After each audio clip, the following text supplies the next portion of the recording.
It's the Doug Rising Show. Well, the Doug Rising Show. Well, the Doug Rising Show. And I'm Doug Rice. That's what I do now. You see it. It's true. How you doing, folks? Good morning. On with the jokes. How you doing? It's Doug Rice. This is the Doug Rice Show. This is me. And this is what you are going to see. I now have a sponsor. My sponsor has suggested that I show you my face to prove to you that I am actually in this place, and I am. So, good morning. How are you? I'm Doug Rice. This is the Doug Rice Show. This is what I do every morning. 7 a.m. Have not been live in front of a camera. Good Lord. It's been a while. I'm in my office. This is my home office where I am. I'm in Phoenix, Arizona, so I'm all sheened up and whatnot. Now, today, as we start a new phase of this whole thing we do, I am going to show you my face. That's pretty much what I have been suggested to do, and so that's what I'm going to do just for you. But we do have a sponsor. And the sponsor is Twidware, and I don't ever want anybody to lose sight of the fact that Twidware is our sponsor. Now,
meaning like all outdoors, there I am again. And these things could be yours. Please, 10% TDRS. That is the promo code to get some of this dress. Twidware. And I forgot, I've got to remember the acronym TWID, TWID, stands for That's What I Do. And you'll be hearing me say that more and more as time goes on, because that's what I do. That's what I do. This is what we do. Now, today, we are going to have a wonderful, wonderful discussion. I got this suggested to me. This particular publication will be addressing, and it's deep, folks. I got to tell you, it stretches the imagination. The Unseen Hand, an introduction to the conspiratorial view of history by A. Ralph Epperson. Now, you guys know that I offer these PDFs in exchange for any donation, any amount. We have a PDF list that you can have emailed to you. Just email thedougrightshow@gmail.com. Try to keep it simple. But this was suggested to me by one of my Facebook friends who said, you got to check this out. And I'm trying to expand the demographics of this show so that we have more of an audience. So, and it's all attributed to the Twidware brand. And this effort, the Doug Rice Show, will officially be considered the Doug Rice Show, brought to you by Twidware. And we're going to have guests. We're going to have different types of segments. Everything is going to improve. And so with that improvement comes you looking at my face every time I'm on. So hopefully we can get along. All right, let's do this. All right, the Unseen Hand. Now, if you guys have been looking at what the news has offered lately, they're off the rails. They are losing their minds. I watched the news this morning. We can go over a little bit of it because it's important. The Israelis have effectively lost their minds. They've determined that life and the sanctity of life means nothing to them. And at this point, they are bombing anyone indiscriminately and claiming that whoever is killed is simply just a fraction of the folks that they're looking for. So if Palestinians die, they're looking for Hamas, and I guess they're losing their mind to find Hamas in everywhere the Palestinians are. So we see that it's off the rail. But what I've had people tell me is that it seems conspiratorial. Some people say that this is an op. Some people say this is all a put on. And that's what we're going to look at today. That's the key. So like, subscribe, share, do all of those things. Remember, we have this PDF as an option for you. The Introduction to the Conspiratorial View of History by Ralph Epperson.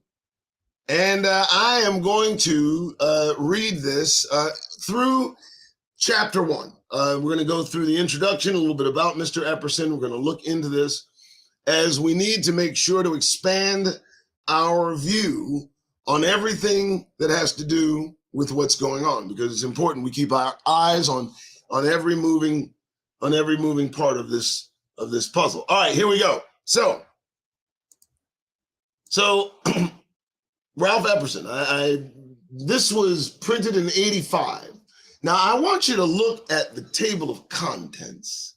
This is a very interesting look, an introduction, and we're going to move to chapter 1, God or Government. But look at some of the options it gives you regarding the chapters. And remember, this is all a conspiratorial look at the different constructs that there are and are offered here on planet Earth. So let's go down the list a little bit. And let's start with God or Government.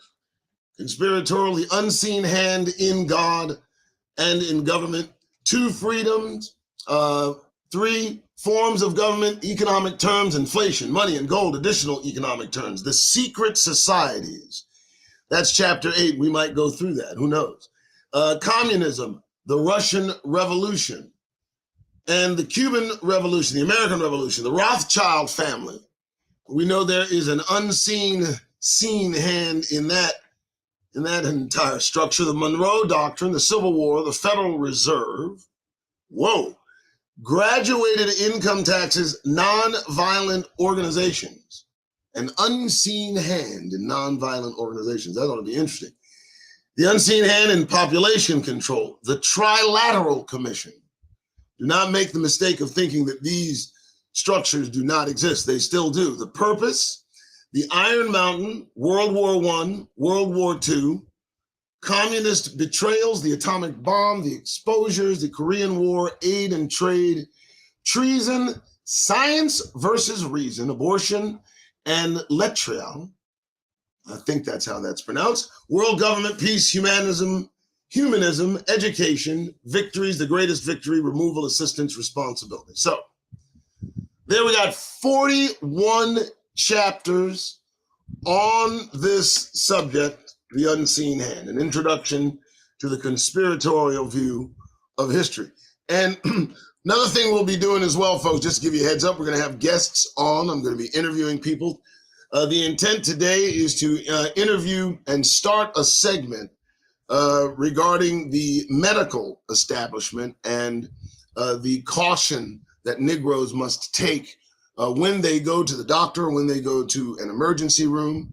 We're going to have a 20-year vet, RN, a brother, who has seen quite a bit and will offer us his insight into how we as Negroes, when we go in to see these doctors, might take caution, the precautions needed to ensure that we get the proper medical care, the type of questions that we need to ask. And I'm going to have that for you this afternoon. If all things being equal, we're going to pre-record it, and then we're going to upload it and offer it to you. So we're going to come away from lives every single time I am on the air. We're going to chop it up a little bit. We're going to expand out. And I hope that you join us for this ride as Twidware is sponsoring the Doug Rice Show. For God's sakes, buy his gear, because I said so. All right, let's move on. All right, so I want to go through this. Very, very interesting. Please like, subscribe, share, do all the things you need to do. I think it's down there somewhere, I think. Yeah, there it is. Like, subscribe, share. It does nothing for me algorithmically because YouTube has already demonetized me, and that was early in our relationship. So I depend on the kindness of strangers and brothers and sisters, and hopefully you'll catch the show and won't miss us. All right, I'll stop. Let's move on. All right, so we went over the table of contents. Now, the dedication is the standard dedication to the folks that this individual appreciates. I understand that, but let me read this here from Abraham Lincoln. When we see a lot of framed timbers, I think I can make that bigger. Can I not? I cannot. No worries. When we see a lot of framed timbers, different portions of which we know have been gotten out of different times and places and by different workmen. And when we see these timbers joined together and see that they are exactly make the frame of a house or a mill, all the lengths and proportions of the different pieces exactly adapted to their respective pieces, and not a piece too many or too few, not omitting even scaffolding, or if a single piece be lacking, we can see the place in the frame exactly fitted and prepared to yet bring such piece in. In such case, we find it impossible to not believe that they all understood one another from the beginning and all worked upon common plan or draft drawn upon the first lick was struck. So here we hear Lincoln wax on philosophically about the building of a house. Let me talk about that a little bit. I mean, if he wants to go there, you want to build a house is built wood, the trees of a single substance and nature. An elm does not contain a birch does not contain a different kind of tree, some other tree. So when you make that home, when that tree is making that home, it's the wood is of all one accord, cord of wood. So please, Mr. Lincoln, don't tell me about how all of the wood should, be in sync with one another. You're trying to build a home from different types of trees that don't agree with each other, if you please. Yeah, that just happened. Get over it. All right, so, I'm not going to agree with everything that I see. I will let you know that. But listen to this about the cover, because this is a fact. This is interesting. About the cover, the reader of this book will discover, as he or she pages through it, that the conspiracy unveiled by the author conceals many of its truths by the use of symbols. Now, this is about the cover, folks, and we're going to take a look at the cover. One moment. The cover of this book is symbolic. Each color represents a concealed truth. Let's go back and look at that. So each color it represents a concealed truth. Let's go back. This is interesting. The black represents evil. Well, of course it does. Of course the black represents evil because, that's just how you folks roll. Anything dark just terrifies you to your soul. I understand. Yeah. The white represents good. Well, of course it should, right? Lord have mercy. And the gold represents what little money or freedom the good have left. The good and evil are in conflict over the remaining freedoms and possessions, and the decent people of the world have the remaining. The reader is urged to notice which color is in the dominance. And well, yes, let's look at which color is in the dominance. It looks like it's the black to me. And contrary to what this author may scheme, it's my opinion that the opposite may be the scene. I think black may be the good and white may be the bad, and because those are the experiences that all of us have had, right? So please don't try to con us, but let's continue, shall we? See what else he puts upon us. So here's the author. This is about the author. Hopefully, if you can't see it, you don't need to. I'll read it for you. That's what I'm here for. About the author. The most difficult thing I know to do is to write about myself. But I think that the reader of this book has the right to know something about me, the author, and what motivated me to write it. Well, I think he's right. I think he's absolutely on the ball. So I am a graduate of the University of Arizona. Hey, okay, I don't care. And like the typical graduate of an institution of higher education, I felt that what I had been taught was the truth. Well, most of you feel that way, and I understand that. That's good. I thought the only thing I needed to complete my education in the future was additional information to confirm the knowledge to which I had already been exposed. Confirmation is always good, yes. So I faced the future with great anticipation. But a close friend of mine, sensing that my knowledge was both incomplete and one-sided, suggested that I start reading material dealing with what was called revisionist history. My goodness, revisionist history. That seems a specialty of theirs. This was the alternative explanation of history to what I had been taught was the truth. Okay. There are over 300 books on both sides of this issue that I've read that are part of the research of this book.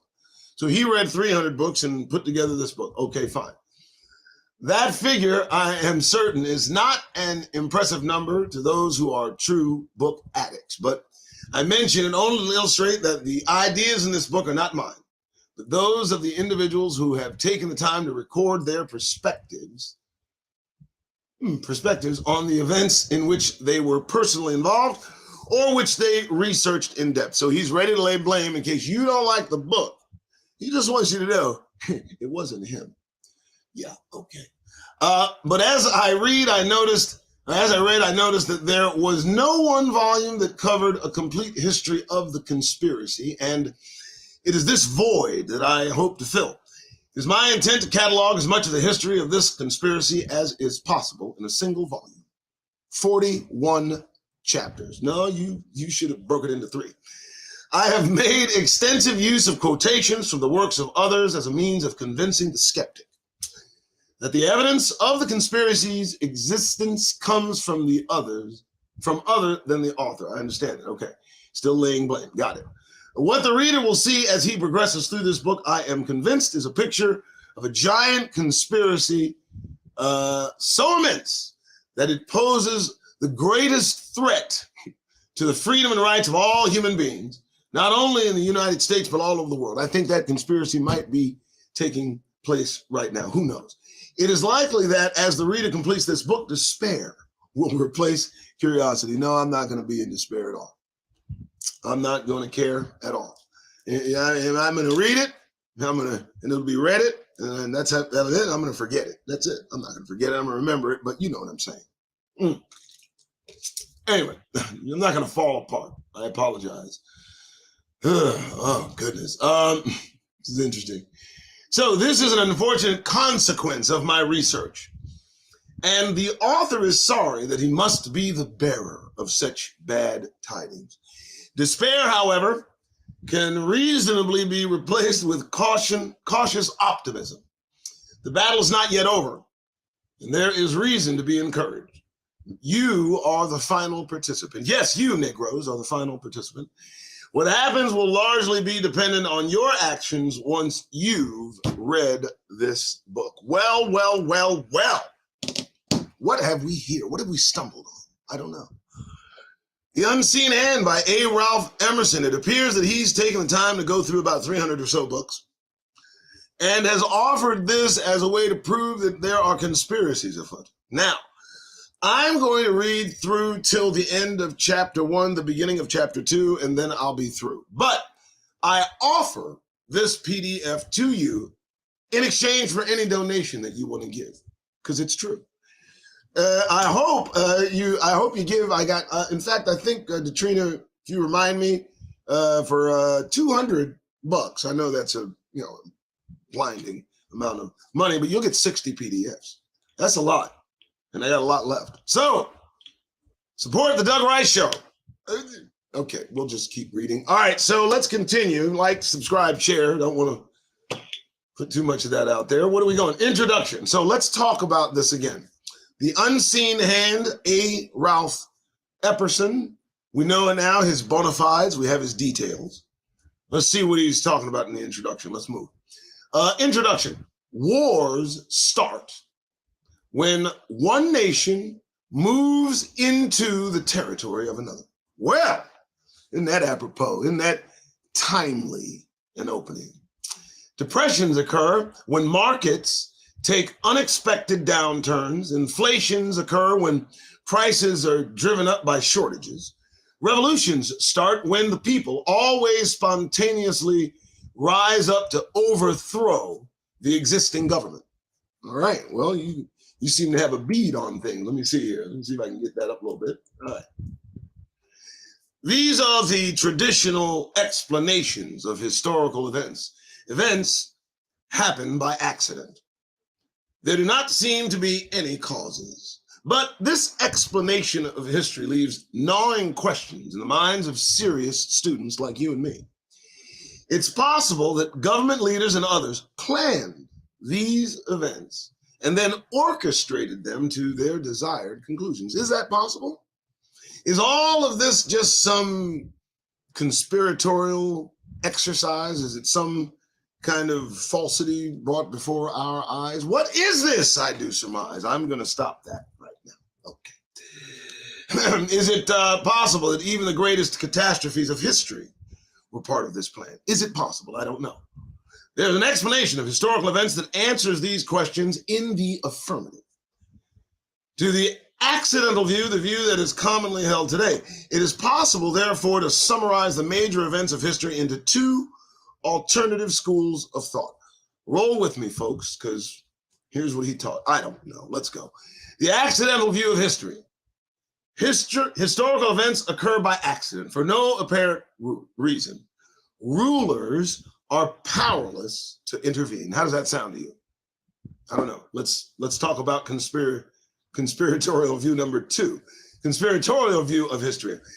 Historical events occur by design for reasons that are not generally made known to the people. I lean on the latter. James Warburg, in his book, The West in Crisis, explains the accidental view thus: history is written more by accident than design, often by the wholly irrational acts of madmen. Now, as we say that, I wonder what you think of Benjamin Netanyahu right now. 1,500 Israelis lost their lives in an awful invasion by Hamas. I mean, these guys were high on drugs. Give me a break, right? But 10,000 Palestinians and a handful of Hamas fighters don't equate to 1,500 Israelis on any day. And so this view, wholly irrational acts of madmen, applies today, I think, in a most sinister way. Another who has offered the accidental view as the explanation of the major events of the world is Zbigniew Brzezinski, President Jimmy Carter's national security advisor. Please remember, this was written in 1985. He has written, history is much more than product of chaos than of conspiracy. Increasingly, policymakers are overwhelmed by events and information. But there are those who disagree with the positions of Warburg and Brzezinski. One, for instance, was Franklin D. Roosevelt, who certainly saw many monumental events occur during his consecutive administrations. President Roosevelt has been quoted as saying, in politics, nothing happens by accident. If it happens, it was planned that way. Just listen to what this man says. Now, remember, this guy served 3 terms as president before he passed away and handed the country to the most racist, vile piece of Southern trash on the planet, Mr. Truman. And he spoke truth here, folks. He says plainly that nothing happens by accident. It's all planned. It's all put together by someone else's hand, an unseen hand in this circumstance. Okay. So if harmful events are planned, it follows that the people who were about to suffer through the scheduled event would act to prevent the event from occurring if they knew about it in advance. The people expect government to protect them from harmful events. They expect it. Now, let's draw this into today's thinking, shall we? Netanyahu, as I heard and was reported, the Israeli government was warned that there would be an attack, a planned attack by Hamas, weeks before they went in and murdered 1,500 people, kidnapping people, killing babies, all of these things. Now, let me stop you. I haven't seen a single photo of a baby killed, beheaded. I haven't seen any of the evidence proclaimed by the responders to all of this, now killing upwards of 10,000 people. But, those Israelis with their Iron Dome putting Netanyahu in the helm expected to be protected from harmful events. And Can we establish that by omission an event can be planned? By ignoring an event's planning, you inadvertently assist in the planning of the event? If Netanyahu had prevented in some way the attack, it would have been prevented. But by his inaction, he became part of the plan. And so it seems that Roosevelt may be correct in saying that everything is planned.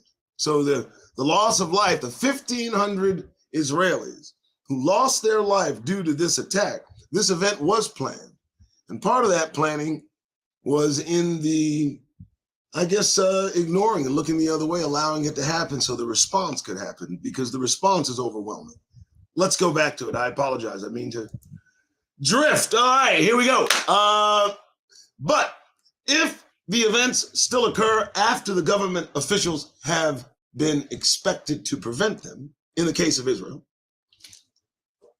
the government officials have failed in their assigned duties. There are only two explanations as to why they have failed. Two. One, the events overwhelmed them and could not have been prevented. Or two, the events were allowed to occur because the officials wanted them to occur. Again, what do we see? We see that there is some sort of mechanism that has allowed the events in Israel to occur. And I believe we may be onto something in this book. And there it is right there. Okay, whatever. Let me just keep going. I can feel you're judging me. It is difficult for the casual observer to believe that these incredible events could not have been prevented, as humane people of conscience do not allow harmful events to occur. So Netanyahu, I believe, is that monster that they talked about above. If a planned and unwanted event is allowed to happen, those who planned the event would have to have acted in secret so as to prevent discovery of their plans by those who would be adversely affected. Now, this is common sense. Planners work in secret to plan an event that the people do not wish to occur, are by definition members of the conspiracy. I want to read that again because this applies to Benjamin Netanyahu in my eyes. Planners working in secret to plan an event with the people do not wish to occur are, the people that do not wish to occur, I don't know if that's worded correctly, by definition, members of a conspiracy. Netanyahu became a member of the conspiracy to attack the state of Israel by paying no attention to all of the obvious warnings and alarms and alerts that were given to him, and that has been established as fact. The United States admitted it first, that the Hamas terrorists were going to quench their thirst. Yeah, whatever, I can't help it. So yeah, that's it. Interesting. Webster's defines conspiracy as a combination of people working in secret for an evil or unlawful purpose. Not only must the conspirators work in secret, they must make every effort to ensure that their plans are not made public. The first task of a conspiracy then becomes that of convincing the people that the conspiracy itself does not exist. This makes the task of uncovering the machinations of the conspiracy all the more difficult. There are three ways of exposing a conspiracy. Let's count them all, shall we? One is for any of the participants in the conspiracy to break with it and to expose his or her involvement. This takes an extremely courageous individual, and that type of exposure is indeed rare. That's first. Second way that you expose a conspiracy. The second group of exposers are those that have unknowingly participated in a conspiratorial planning of an event, but who didn't realize it until later. These individuals, and they aren't many in the history of the world, have also exposed the inner workings of the conspiracy at great peril to themselves. Okay. And the third method of exposing a conspiracy is for researchers to uncover conspiratorial designs in the events of the past. The folks that, the guys that wrote this book, the author, A. Ralph Epperson, he is one of those research is one of those individuals. Now, that second group, let me point out something that happened in history that you may not be aware of. During World War II, the Bush family attempted to overthrow the United States government. Yeah, that Bush family, the folks that occupied the White House twice. Yeah, their grandfather, along with a few other folks, attempted to overthrow the government of this racist country. And just to give you an idea, the person, as we point to the second group of exposed or exposures, the person that exposed the conspiracy was an unwitting participant. He was a Marine general, I believe, and he was very famous. And he was going to be the linchpin to this conspiracy to overthrow the United States government by the Bush family. And that's the reason I thought it important we stop there, because these individuals, and there aren't too many in the history of the world, he exposed the inner workings of the conspiracy at very great peril to himself. Prescott Bush, the grandfather of George Bush, the last president, he and a group of Nazi sympathizers got together as a group and attempted in one way or another, using this famous Marine general whose name escapes me, who reported it, who found out about it and reported it. And so this book is going to delve into conspiracies on many different levels and many verticals. We're gonna check it out. But I find it interesting how conspiracies are exposed, and I can probably recount all three of those. Like, subscribe, and share. Okay, let's move on. It will be the position of this book that a conspiracy does indeed exist, and that it is extremely large, deeply entrenched, and therefore extremely powerful. It is working to achieve absolute and brutal rule over the entire human race by using wars, depressions, inflations, and revolutions to further its aims. The conspiracy's one unchanging purpose has been to destroy all religion, all existing governments, and all traditional human institutions, and to build a new world order. This phase will be defined later upon the wreckage that they've created. Now, we know that this is a long reported conspiratorial event that continues just on and on. I mean, I remember in the 90s, the Bush father, he talked about a one world government, a new world order, and everybody lost their minds. Folks clutched their pearls globally. It was an event. Of course, the son followed suit. We know Barack Obama is into that one world nonsense. So this book picks apart the different mechanisms he claims to be a part of the conspiracy he's discovered. And he says he's done this, remember folks, reading over 300 books. So let's see what he's got to say. I don't know. Notice that if the conspiracy does exist, it will do everything it can to deny the charges of both those who seek to expose it and those who claim to have been a part of it. There are those perhaps not knowing the importance of their contributions to the study of the conspiracy who have added estimates of the size of this ruling group.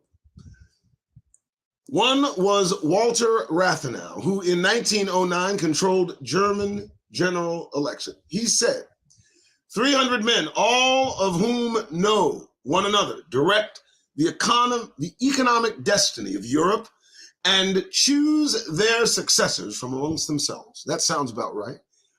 As I've said before, when Europe was civilized, and I want to pause for a minute, if this is true, if there are 300 men that control Europe specifically, that dovetails nicely with the claim I've heard made that upon being civilized, these European Neanderthal descendants vowed they would never be second class again. They vowed to use all of the intelligence given them by having Rh negative DNA infused into their personage. Look it up.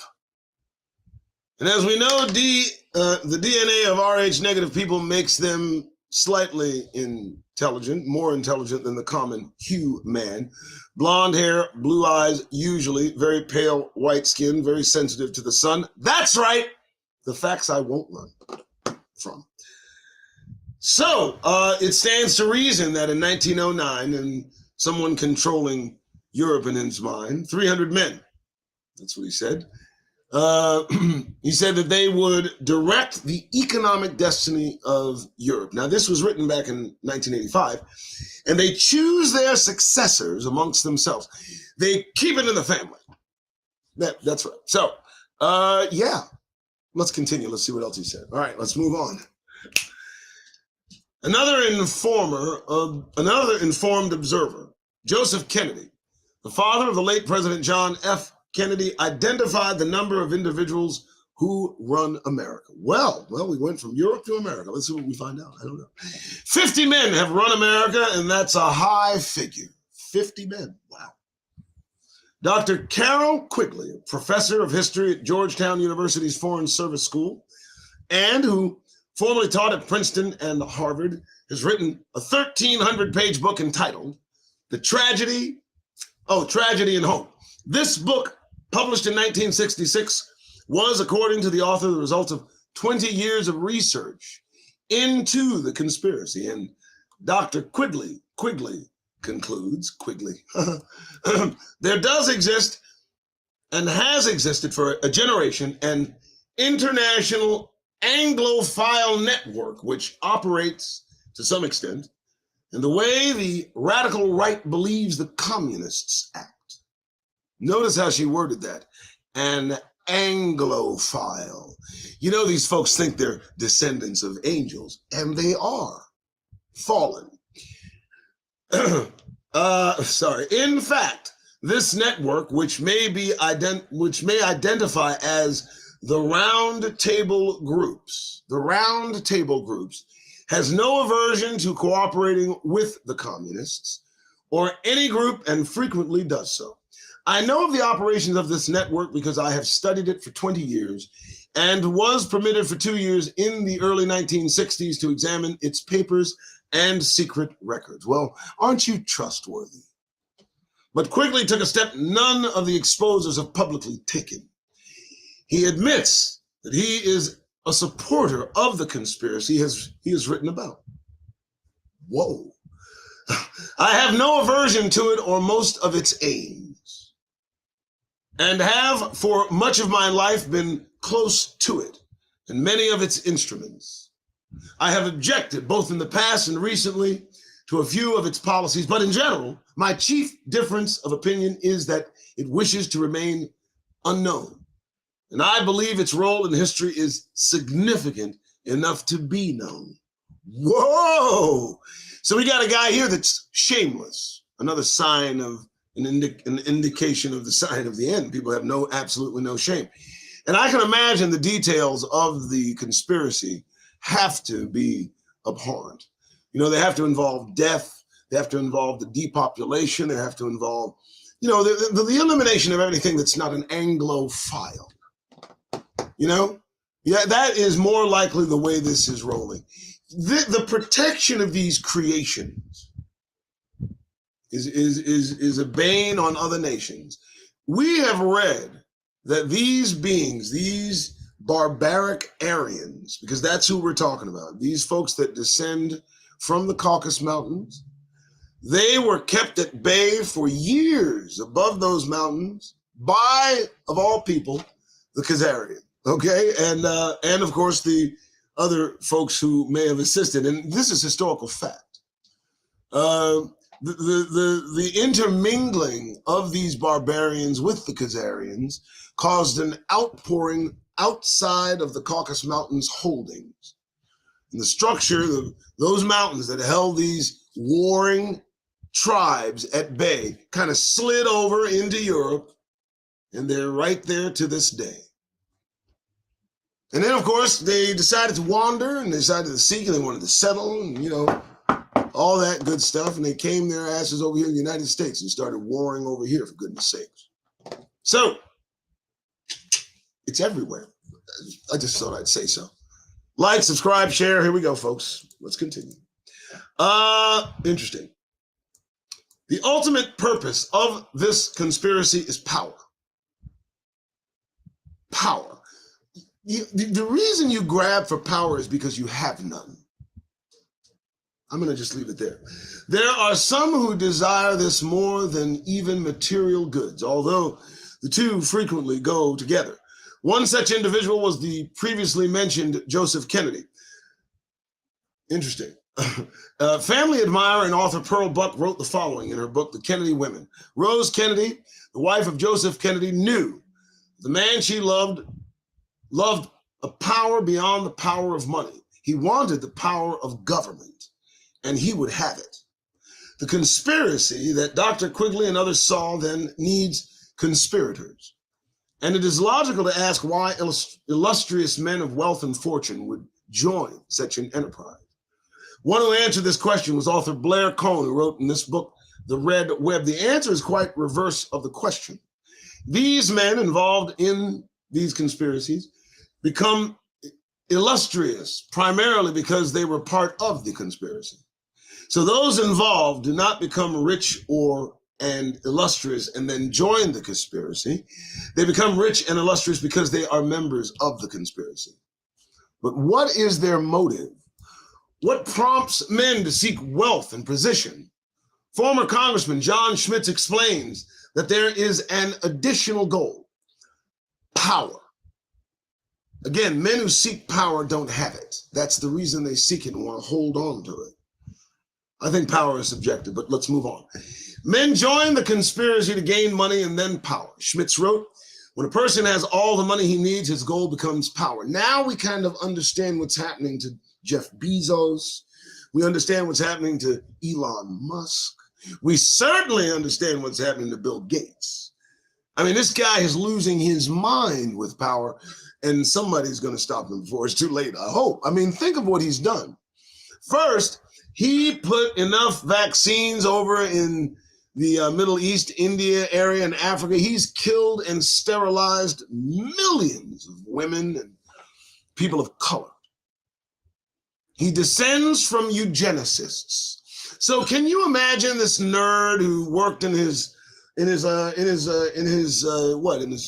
house, his garage? He started some company that became very large, and now he's bought land. He's providing and producing meat and food, and I'm trying to figure out the vibe he's trying to exude. This dude, he's got the money, and now he's after the power.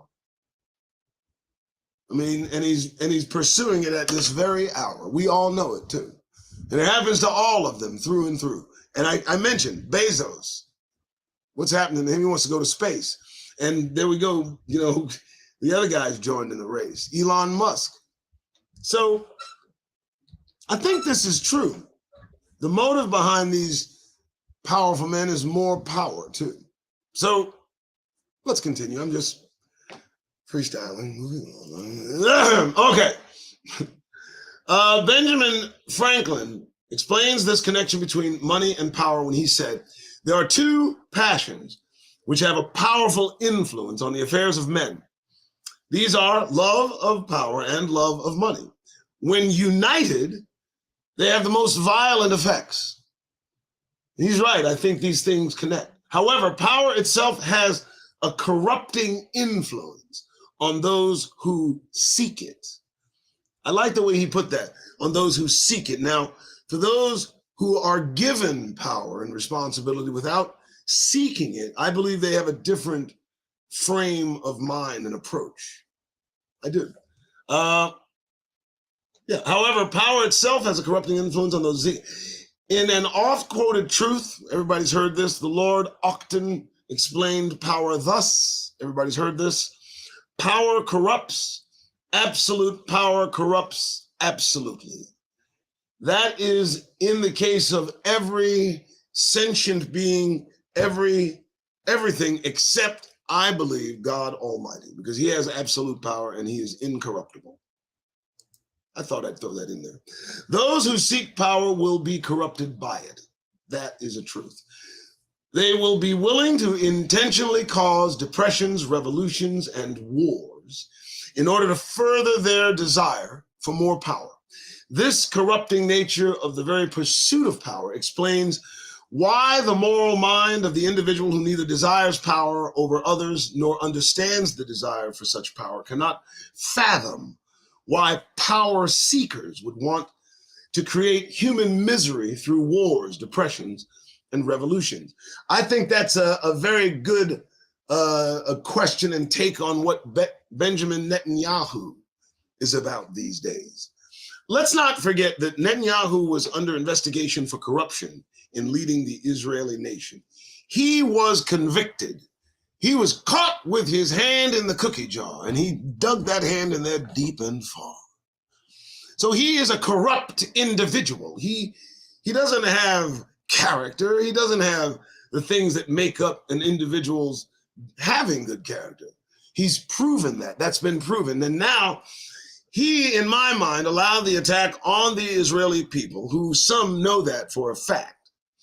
And so that power vacuum created within his own mind has taken control of him because he's killing his own kind. So I believe this book is going to be pretty good. I think we should read more of it. Yes, we should. All right. All right, sorry about that. This corrupting nature of the very pursuit of power, got that, I believe, done. In other words, yep, the conspirators are successful because the moral citizen cannot accept the conclusion that other individuals would actually wish to create incredible destructive acts against their fellow citizens. They can't imagine that Netanyahu would allow an attack on his citizens to occur. But they have to understand that his quest for power is greater than that. Right there. Okay, moving on. Another power seeker, the Russian anarchist Buchanan, explained that this process of corruption even affected those dedicated to freedom who were given power to protect the powerless. He wrote that the possession of power transferred into a tyrant. Even the most devoted friend of liberty. Wow, the possession of power transformed into a tyrant, even the most devoted friend of liberty. And so look what it did to Donald Trump, who had no friendship with liberty whatsoever. They handed this clown power. And as Senator Lindsey Graham spoke, he said that if Donald Trump was put in power, he would destroy the country and they would deserve it. And thus they are being destroyed and so deserve it. The delight in the possession of power over others was explained by another observer of the power-seeking Joseph Kennedy. I like Joe Kennedy. He understands power. Power is the end. What other delight is there but to enjoy the sheer sense of control? He would say, let me see any other motive in the people who command. So the motive of the conspirators has been identified, and it is power. All right, folks, let me take a break. For goodness sake, I want to stop. I want to encourage you all to please support this effort. Like, subscribe, share, do all of that. But if you would, I depend solely on this as my livelihood. I have determined that this is what I will do. And I will do it through and through, but I will rely on you, brothers and sisters, to please use the things that are scrolling below, Cash App and Patreon, just so you know. That is what will support the Doug Rice Show. And if you send me anything, what I'll do is I'll send you a PDF or two. Okay, I will. I promise. I will. Thank you so much for being here. Thank you for observing. Detrina is the moderator, and she also is deserving of thanks. She is the person that takes a look at your comments. I cannot do that. I cannot look in your comments and keep track of what I'm saying. So we're just going to continue with reading, and I could probably continue praying. I like that. That ended okay. All right. Let's see what else you got to say. Moving on. I try. Chapter 1, I did say I was going to go through to chapter 1. The reason I wanted to go through to chapter 1 and then we're done is this. God or government. So the framework of this book is that A. Ralph Epperson has has gone through 300 books that support his notion that there is a grand conspiracy involving all things, all to the end of putting either a one world government in place or shoving some antichrist in our face. I don't know. This is the Doug Rice Show. We're going to go over to chapter 1 and then we're going to be done, but please like, subscribe, and share, because later on I'll be doing another one. I will be doing a later short. I'll be doing shorter shows in the afternoon so that we build more of an audience. So I'll see you soon, but let's continue. Chapter 1, God or government. Hold on. The conspiracy that will be examined in this volume has been in existence for many years. Ooh, the conspiracy of God or government. Comprehending how it could survive for such a long period of time has been difficult.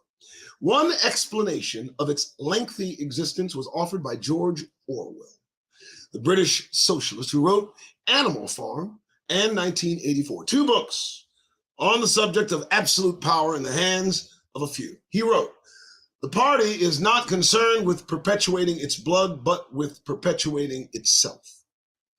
Who wields power is not important, provided the hierarchical structure remains always the same." Oh, that's a nice little secret speak, isn't it? The hierarchical structure. That structure, the inheritance within hierarchical is the word inheritance, and then within that word is the word connected. You understand, the connective tissue, that tissue being white tissue. I'm sorry, I don't mean to exacerbate the issue, but let's move on. Sorry.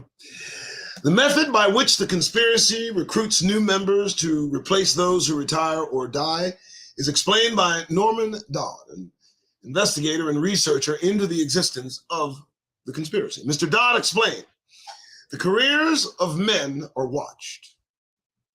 The men who indicate that they would be especially capable in terms of the aims of this group are approached quietly and invited into the inner circles." Folks, we're going to get a peer, we're going to get a look into this. And I could put in preface before each word white men, but I won't. You understand that we're certainly not invited to the show. So just don't. What is the, wait. They are watched. What is the ultimate goal of the conspiracy? If total power is the final object, then any system which maximizes power into the hands of a few is the system to be desired. In terms of government, then, the ultimate form of power is communism. This is the seat of the maximum power over the economy and of the individual. The conspirators want big government because they understand that socialism and communism as well is not a humanitarian system for redistributing wealth, but for concentrating and controlling it. They also recognize it as a system for concentrating and controlling people. Deep.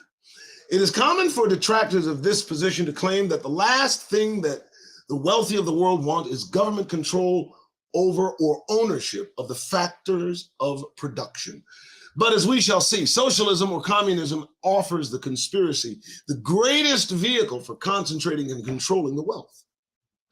This is the ultimate goal of the planners: power over not only the wealth of the world, but also the producers of that wealth, the people themselves. We might be peering into a future we are now sitting in. So the conspiracy uses government to get control of the government, and total government control is their goal. If government is being used by the conspiracy to consolidate power into its hands, it behooves those who wish to preserve their freedoms to understand the very nature and function of government. Once the character of government is understood, efforts can be directed against the increase in governmental powers over both the national economy and the lives of its citizens. Interesting. A good place to begin such a study is to examine the two sources claimed to be the source of human rights. There are only two, presuming that it is admitted that humans do indeed have rights. either man himself or someone or something external to man himself, a creator. Now, I believe, of course, in the latter, but let's see what he has to say in the matter. Many of America's founding fathers were aware of the difference between these two alternatives. Thomas Jefferson, for instance, stated his concern and understanding thus: the God who gave us life gave us liberty.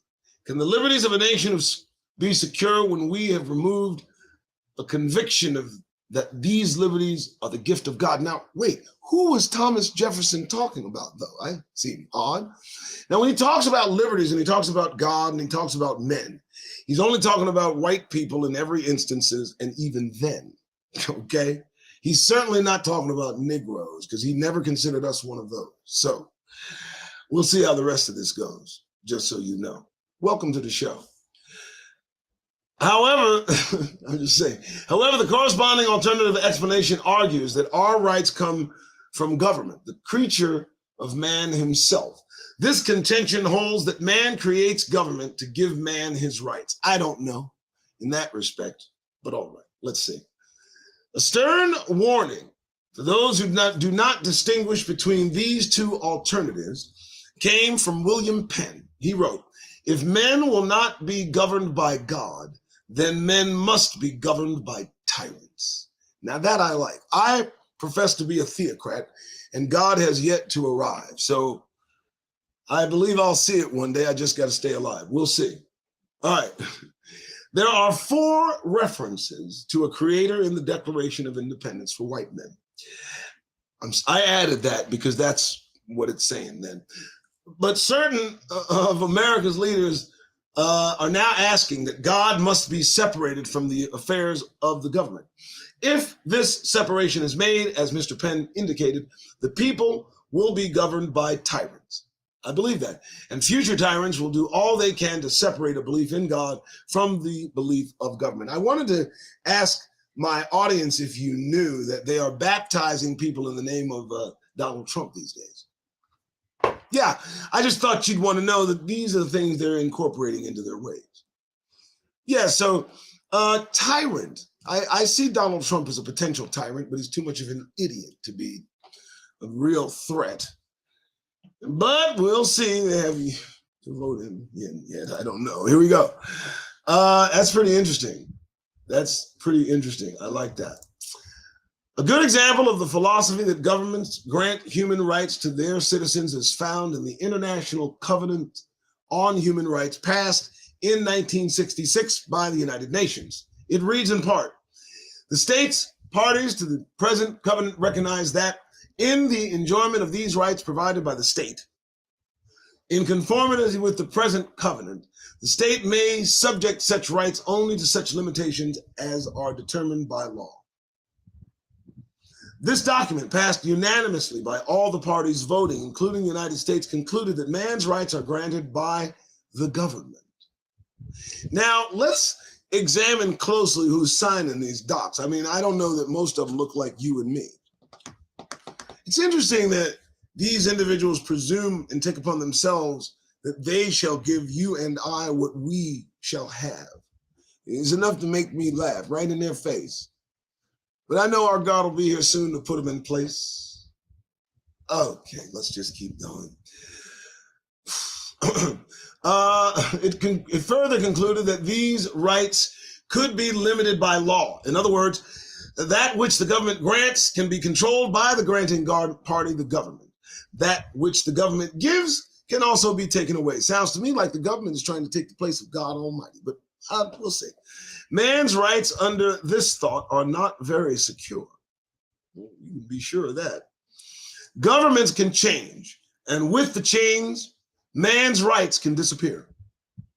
Knowledge of this fact did not escape America's founding fathers, who wrote in the Declaration of Independence that we hold these truths to be self-evident, that all men, those that they considered men, are created equal, those that they considered equal, and they are endowed by their creator, those that they considered created by their creator, with certain inalienable rights. Such drivel, such garbage, right? I mean, this was predictably associated only with white males at the time. And even today has no association with Negroes, if you don't mind my rhyme. Here then is the other theory of the source of men's rights. They are given to man by his creator. Men's rights are inalienable, defined as incapable of being transferred, like the blessing laid upon the chosen. They can't be transferred either. I know, I'm sorry. Which means that they cannot be taken away by anyone except the entity that gave the rights in the first place, in this case, the creator. I like that. I like that thinking. So here are the two competing and contradictory theories about the rights of man. One holds that they are given by the creator, and therefore can only be removed by the entity that created them in the first place. The other holds that man's rights come from man himself, and therefore can be limited or removed by man or by other men as determined by law established by men. Therefore, the man who wishes to protect his rights from those who wish to limit them must protect himself and his human rights by creating an agency that has the power to exceed that exerted by those who violate human rights. How's that done? The agency created is called government. Really. By granting power to the government to protect human rights also grants power to those who can abuse it as a vehicle to destroy or limit the rights of the people who created the government. If you can understand that tongue-twisted, tongue-tied diatribe, basically it talks itself into a circle. You're giving yourselves the rights that you've taken away. And it just kind of, I don't know, I guess. Those who wrote the Constitution realized that this tendency existed when they wrote the Bill of Rights, the first 10 amendments to the Constitution. The purpose of these amendments is to restrict the power of the government to violate the rights of the citizens of the nation. And is that happening? I don't know if that's occurring. The founding fathers wrote these restrictions with phrases like, Congress shall pass no law. The right of the people shall not be infringed. No person shall be deprived. The accused shall enjoy the right. Notice that these are not restrictions on human rights, but are restrictions on the activities of the governments. If rights were granted by the creator of these rights, what are rights granted by government? It becomes important to distinguish between a right and a privilege by defining these two terms. Let's check this out. A right is a freedom to act morally without asking permission. A privilege is a freedom to act morally, but only after permission has been granted by some governmental entity. Perhaps a good illustration of the misuse of human rights occurred during World War II, when the German government, acting through its leader, Adolf Hitler, decided that certain of the people did not have the right to life, and decrees were issued to exterminate those who the government felt had no human rights. Now, in parallel to that event, it almost seems that it is repeating itself through those same people denied the right to live by Nazis in World War II. But I don't want to drift, but that's what I do. The right to life, then, granted to each individual by his creator, no longer was a right in Germany. It had become a privilege. Man lived by permission of the government, which had the power to limit and even curtail the human right to life. The human rights that the individual wishes to protect are simple in nature and include the right to life, liberty, and property, but not the pursuit of happiness. These three rights are, in essence, only one right, the right to life. These rights are in accord with man's basic nature. Man, the author, will use the generic term man to mean all humanity, both male and female, is created hungry and needs to produce food to sustain his life. Without the right to keep that what he has produced, his property, man will certainly starve to death. Not only must man be allowed to keep the products of his labors, he must be free to produce the property he needs for his sustenance, the right known as liberty. And isn't it interesting that if you put that against what we were promised would happen to us, that we would plant and someone else would eat, that we would build and someone else would occupy. It almost frames what they established by these Bill of Rights and these other, other notices that they put out. It's so succinctly only applied to them. This is one of the things I yield from what I'm getting. They talk about this and they make it very plain that these rights are really about white rights, and everyone else, if you qualify, if you get in line, if you toe the status quo just so, they'll let you in the door. But of course you're going to have to stick close to the floor. You can't be elevated. Let's just move forward. I'm sorry, folks. I'm just keeping. All right. So not only must they be allowed to keep the product of his labors, he's got to be free to produce the property he needs for his sustenance, something that Negroes were denied. I'm finding that. My eyes are wide. Governments do not need to take men's life to kill him. Governments do not need to take man's life to kill him. Wow. Governments can remove man's right to property or the freedom to produce the property needed to maintain his life.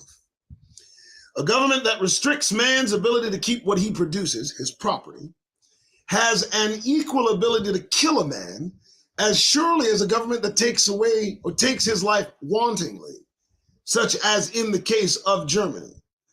As will be shown in subsequent chapters, there are government entities that restrict man's right to property or his right to liberty without terminating his life directly. But the effect is still the same. One of the objections of pro-life supporters those opposed to the government legalizing abortion is that government is now justifying the termination of life because the life has been termed unwanted by its mother. This was the reason offered by Hitler for his decision to terminate the lives of countless millions of individuals in Germany. The Jews and others who were unwanted, and therefore the government could take away their right to live. So the Jews and others were unwanted, and therefore the government could take away their right to live. We need to delve into that some, but let me finish. As we will illustrate later, the communists wish to abolish private property or the individual's right to keep what he produces. One who spoke in favor of the concept of private property was Abraham Lincoln, who said property is the fruit of labor, property is desirable, it is a positive good in the world. That some should be rich shows that others may become rich, and hence is just encouragement to industry and enterprise. Let not him who is houseless pull down the house of another, but let him work diligently and build one for himself, thus by example assuring that his own shall be safe from violence when built. Again, as we close that chapter, God or Government in the Unseen Mind by A. Ralph Epperson, we know that these words applied only to whites and not the Negro. And so, all right, thank you. That is the show. That is what I have done. I do appreciate your being here, but now I gotta run. But before I go, let me say this very quickly. The sponsor of this show is Twidware. That's what I do. And I'm going to spell it because it's THATZWUTIDO. And I'm glad that he spells it just so, because it separates us, it differentiates us. Again, I have to infuse into the show the need to support it by going to Twidware. Let me hide that little message right there. Boom. Who is the sponsor of the Doug Rice Show, and I appreciate his sponsorship, and you tell him I said so. Now, thanks so much, folks. Use TDRS, as you can see on the screen, to get 10% off Twitware, if you know what I mean. Today we learned quite a bit, and that PDF is available to you. And if you like what you see, donate to the show too. All right, good. All right, thanks so much, folks, for tuning in. I appreciate it. And that's a win. We'll see you tomorrow morning at 7 a.m. Please like, subscribe, and share. And I'll see you then. All right, thanks so much. You guys have a wonderful day. Wait! You know what I'm going to say. I'm just going to say it, you know. When you're out there in public spaces, you want to survive, you want to live, do me a favor. Get that goddamn grin off your faces. I appreciate that. You guys have a good day. Bye-bye.